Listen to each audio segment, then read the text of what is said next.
Hello, good morning. Magandang morning. May mga buko po akong nakakuha sa pwesto, sira na, hindi na pwedeng kainin.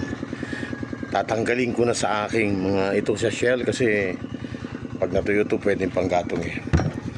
Ito po ay paborito ng mga kuhol. Kung gusto mo manguha ng kuhol, maglagay ka ng kumpul yan, kinabukasan andyan na isang balde na kuhol.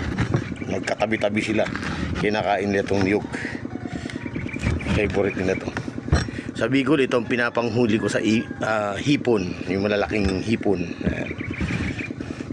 Lagyan mo yung net nito, ay kinabukasan papasukin na ng mga hipon.